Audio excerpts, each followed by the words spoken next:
Can I be honest? You do not need half the things that many YouTube gardening videos say you should have for a beautiful garden.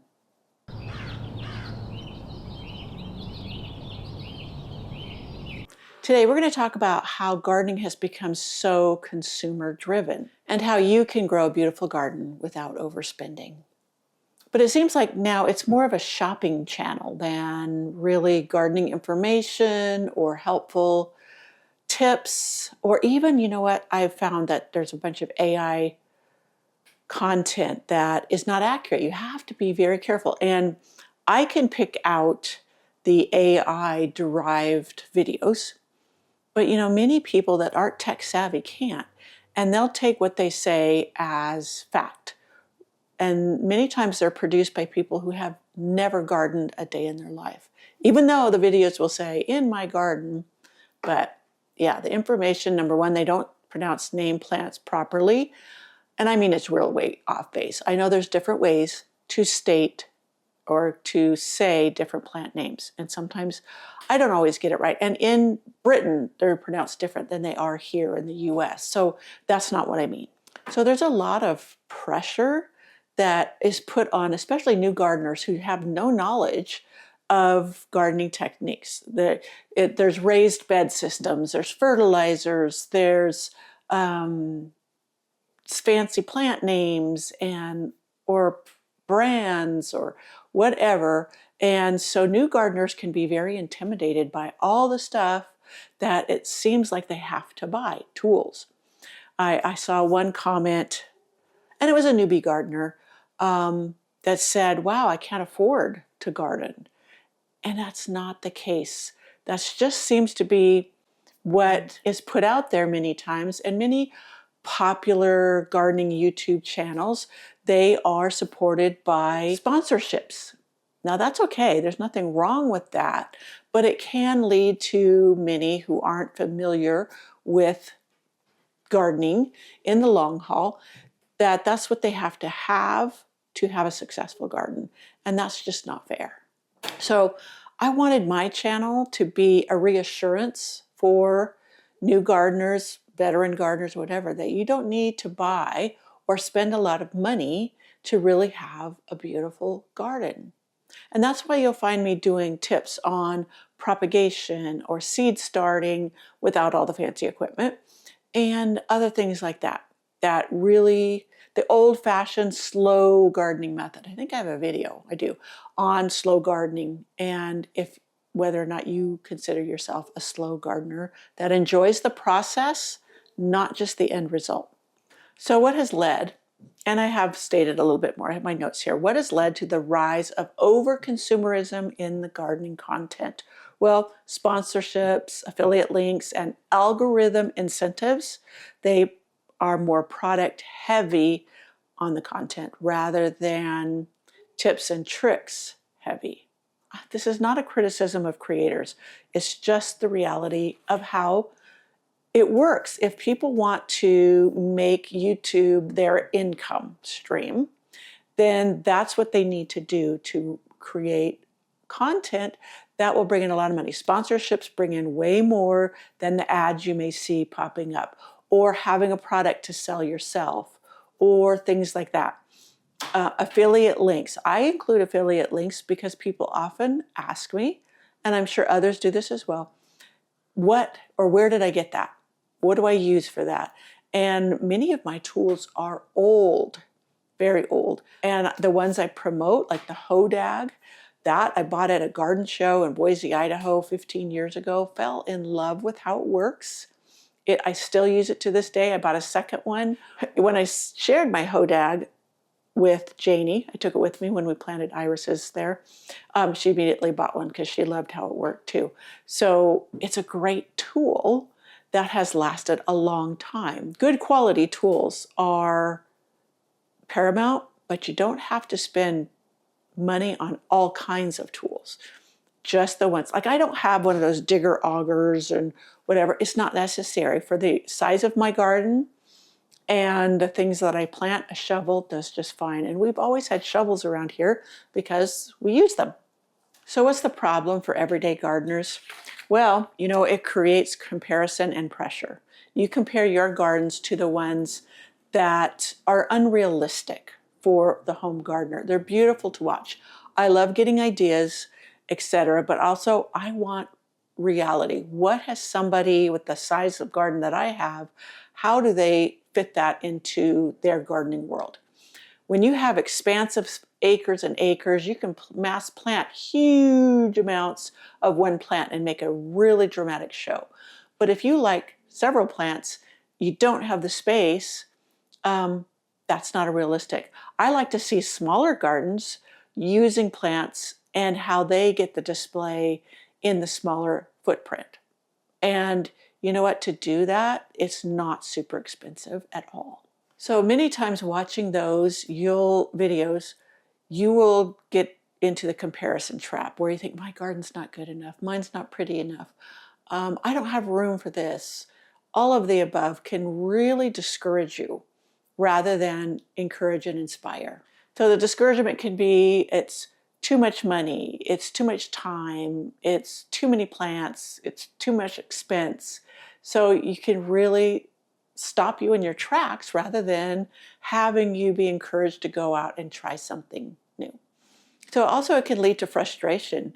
You may be sold on something telling you this will improve your garden or help you in your gardening trek when really it's not the answer. Buying more is not the key to success. So what do you actually need to garden well? You need good soil, and you can do that. You can build your soil inexpensively. I have a video here on how to build good garden soil. I also have a blog post that I will link in the description box below. And you don't have to buy a bunch of stuff to do this. You need a few good solid tools. I told you about the Hodag. I've had it for 15 years. It replaces many other tools, and it does a job beautifully, and it has remained sharp. It is a good, solid tool. I have a trowel that I've had forever. It started to get a little wonky, but it has lasted. I've had this probably 20, 25 years. I do need to oil the handle. It's a good wooden handle. It's very solid, and it's lasted for a long, long time. Used it tons. You need sunlight, water, and patience. Patience is key to a beautiful garden. Do not expect, unless you can go out and buy the big, huge plants, which you see many garden channels do this, plop them in, instant success. You can start from smaller plants with patience, and you can have a beautiful garden for a lot less. So there's optional items you can add later as you build confidence, as you know what works for you, and if it's something that really can help you be successful, but you learn that with time, and or talking to gardening friends. What really worked for them? Kind of like me sharing my Hodag with Janie. That I know, and I was somebody that she trusted to tell her, hey, this tool is great, so she purchased it. And she's featured it several times on her channel, so I know she's still enjoying it. How do you avoid being unduly influenced? Well, first of all, while you're watching, ask yourself, am I being inspired or I'm being sold to? Do I think I have to go buy that product? Do I really need this for my garden? So use the pause rule. Wait 48 hours, maybe even 72 hours, before pushing that buy button. And think about, do you really need this, or would it be an impulse buy? And try a few DIYs first. I get a lot of people asking me about my arbors. I did purchase those. But I do have a wooden arbor plan where you can DIY one. It's not arched like that. It has a top, so it's more rectangular, but it does the job, and it was beautiful. I replaced it with the arbors. I got them at local garden centers. They're made with cattle panels that are welded to a, what did my husband call it? Not tubing, but anyways, it's a bar, like a bar, and it's sturdier than just cattle panels alone. You will see many channels that have the cata panels that they've made into arches or arbors, and they used T-posts and whatever. That wasn't my jam. I didn't like the look of those, but they do work. And once they're covered with roses or whatever you want to put on them, then you don't really notice the structure. So those are options too. As far as raised beds, now I have partnered with Vigo Gardens. They have sent me a few raised beds. They're metal raised beds. They work great. But before the metal raised beds, I had bought some before I had worked with Vigo Garden Beds.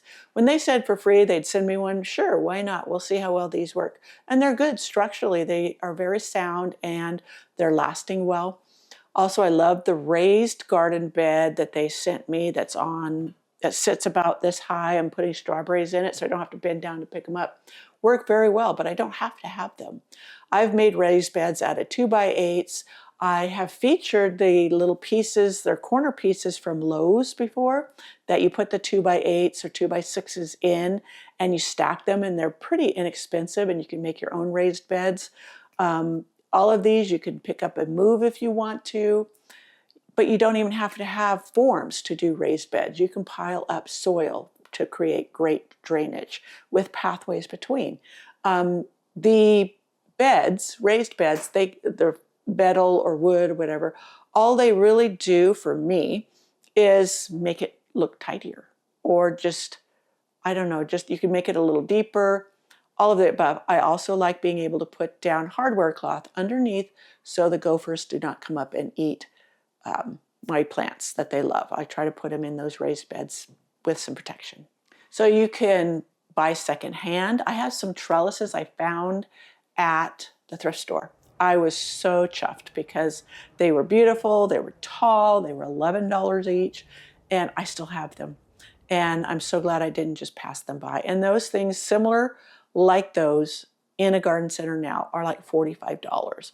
So if you are a thrift store enthusiast, try to keep your eye out for things that will work that way. And I just took a bunch of ceramic pots that I didn't like to the thrift store, but I know somebody would like them, so they can find them while they're there and buy them on the cheap. This was the hospice thrift store. They always keep their prices really, really low. I've noticed some thrift stores recently have really started jacking up their prices, and it's ridiculous for secondhand items. In fact, sometimes you can buy a product brand new, cheaper than they have it in a thrift store. I'm thinking of some vases. I like to paint glass, and I painted some tubular vases, and I got the vases at the Dollar Tree.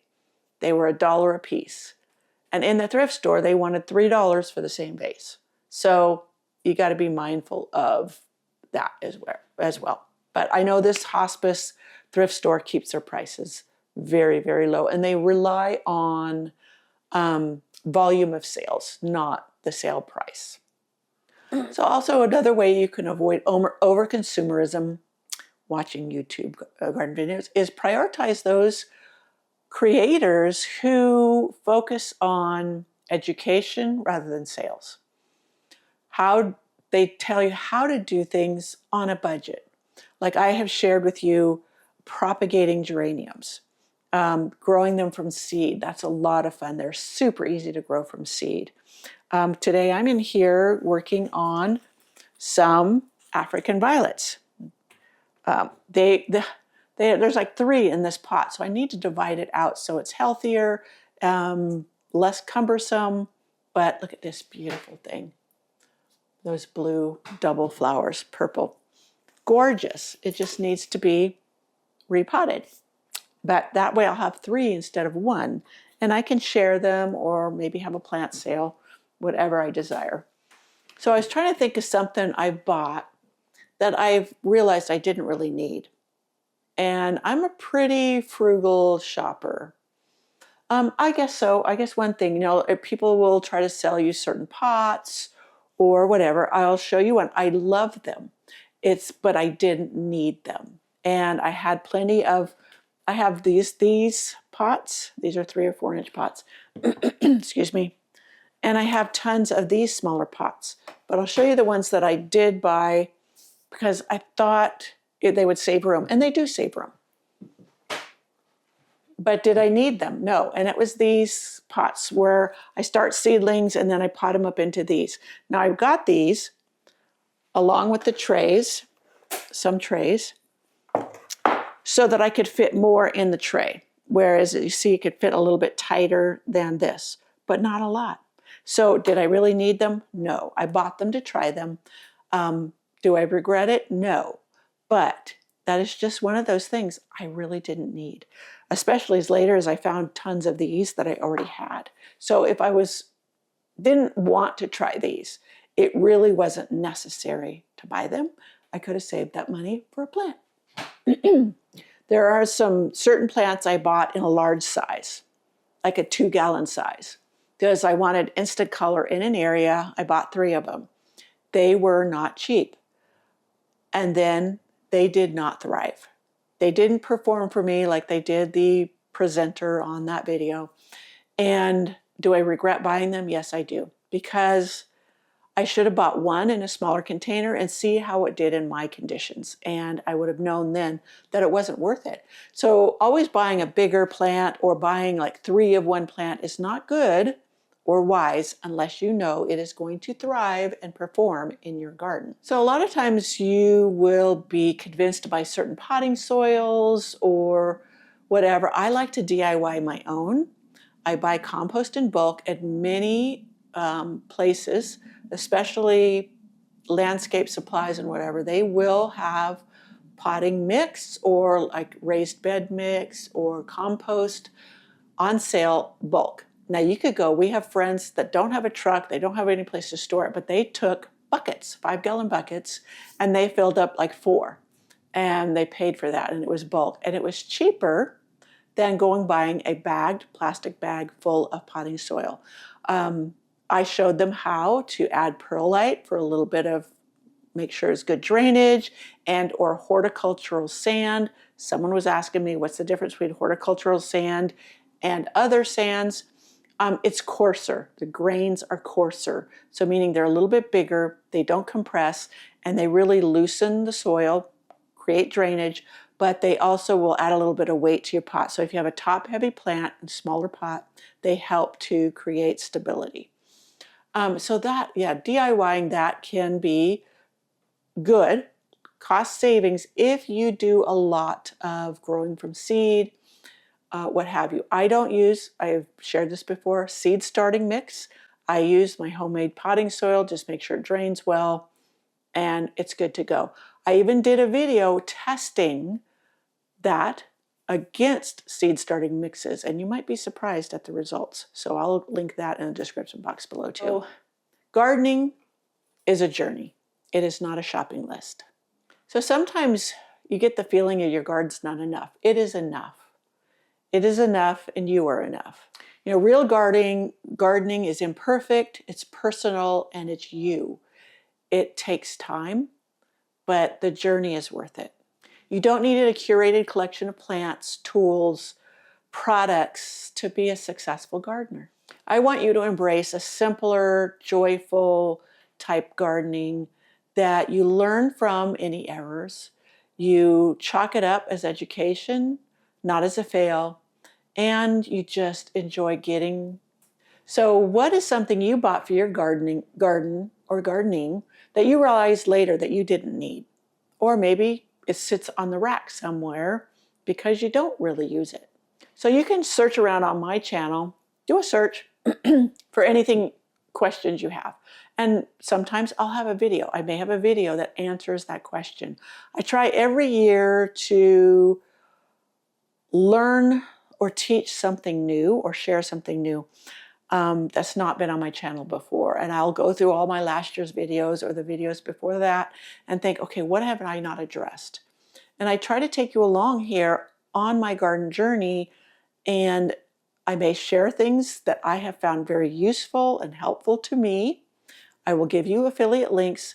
As I said, I am not demeaning or putting down anybody who has products for people like you who want to make your life simpler, your gardening life simpler.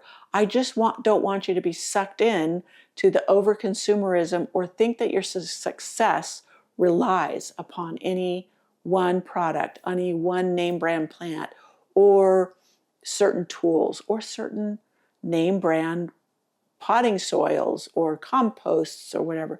There's so much out there. And think about my grandparents were so successful with gardening, on both sides of my family. They grew gardens, vegetable gardens especially, to survive. This was not just some hobby. And they did not have all these fancy products, nor did they have the money to buy them if they did have them or did want to use them. So they gardened the old-fashioned way and were successful. They didn't spend a lot of money, and because they didn't have it. They lived through the Depression. You had to pull yourself up by the bootstraps and get out there and do it with what you had. And they grew the most beautiful gardens imaginable. My paternal grandmother, she loved irises, and there's a picture, a little video clip of me, I think I'm 3 years old, and I'm displaying her irises. It's very grainy. And then there's another picture I have of me standing in front of her dahlias. So gardening has been ingrained in my life since I was a toddler. And I learned from the best. And that was my grandparents, who did it the old-fashioned way without any of these fancy products sold to many now. So you can do it. If you start to feel that you need certain things to be successful in gardening, then rethink it and tune in to others that educate you in maybe DIY or different hacks, so that you know you don't have to buy a certain plant, a certain product, or a certain tool to be successful in your garden. I'll see you in my next video. Bye.